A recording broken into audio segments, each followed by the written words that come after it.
Hi மக்களே, இன்றைக்கி ஒரு ஈவினிங் ஸ்நாக்ஸ் ரெசிபி ஈஸியான பிடி கொழுக்கட்டை எப்படி செய்கிறதுன்னு பார்க்கலாம். அதுக்கு நான் இன்றைக்கி 2 கப் அளவுக்கு அரிசி மாவு எடுத்திருக்கேன். அதை ஒரு கடாயில் சேர்த்து லைட்டாக வறுத்துக்கலாம்.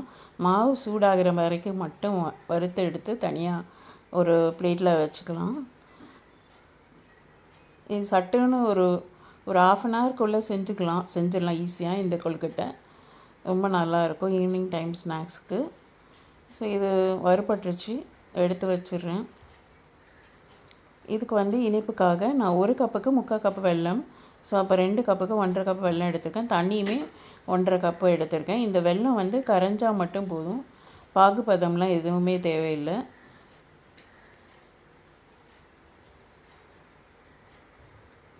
வெல்லம் நல்லா கரைஞ்ச பிறகு இதை வடிகட்டி எடுத்துக்கணும். கண்டிப்பாக அழுக்கு தூசிலாம் இருக்கும். ஸோ வெல்லம் கரைஞ்சிருச்சு, இதை வடிச்சுக்கலாம்.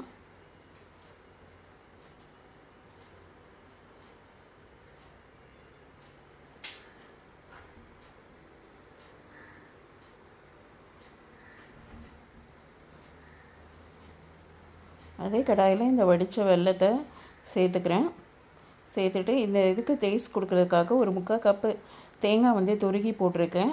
நீங்கள் துருகியும் போடலாம், பல்லாக குட்டி குட்டியாக பீசஸாக வெட்டியும் போடலாம். அப்போ வாயில் கடிக்கிறதுக்கு கிடைக்கும்.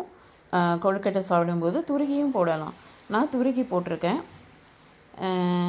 இப்போ இந்த அரிசி மாவை சேர்த்துக்கலாம். சேர்த்து நல்லா கிண்டி விடணும். அப்போ இந்த வெல்லத்தோடு சேர்த்து இது நல்லா கம்பைன் ஆகி சேர்ந்து வரும். நல்ல மாவு பதமாக வரும். தண்ணி மட்டும் அளவாக ஊற்றினா மாவு நல்ல பக்குவமாக வந்துடும். இப்போ கடைசியாக பார்த்திங்கன்னா இந்த மாதிரி வந்துடும்.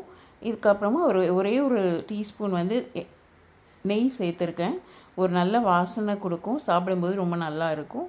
இதை நல்லா ஆற வச்சுருங்க, சூடாக இருக்கும். இதை நல்லா ஆறிட்ட பிறகு கையில் எடுத்து பிடிச்சு வைக்க வேண்டியதான். நான் ஒரு இட்லி பாத்திரத்தில் அந்த ஸ்டீமரோட பிளேட்டு போட்டிருக்கேன். அடியில் தண்ணி ஊற்றிருக்கேன். தண்ணி கொதித்த பிறகு நம்ம இந்த பிடிச்சி வச்சுருக்கதை அடுக்கி விட்டு ஒரு 10 மினிட்ஸ் மட்டும் வேக வச்சு எடுத்தால் சூப்பரான தரமான பிடி கொழுக்கட்டை ரெடி ஆயிரும். இது இப்போ பாருங்கள், 10 மினிட்ஸ் கழித்து நல்லா வெந்துருச்சு, கலர் மாறி இருக்குது. இது சூடாக இருக்கும்போது ரொம்ப சாஃப்டாக இருக்கும். கொஞ்சம் ஆறிட்ட பிறகு அந்த கரெக்டான பக்குவத்துக்கு வந்துடும். இது சாப்பிட்றதுக்கு ரொம்ப ரொம்ப நல்லாயிருக்கும். என்னோடய ரொம்ப ஃபேவரேட்டு. நீங்களும் கண்டிப்பாக ட்ரை பண்ணி பாருங்கள் இந்த அளவுகளோடு. தேங்க்யூ.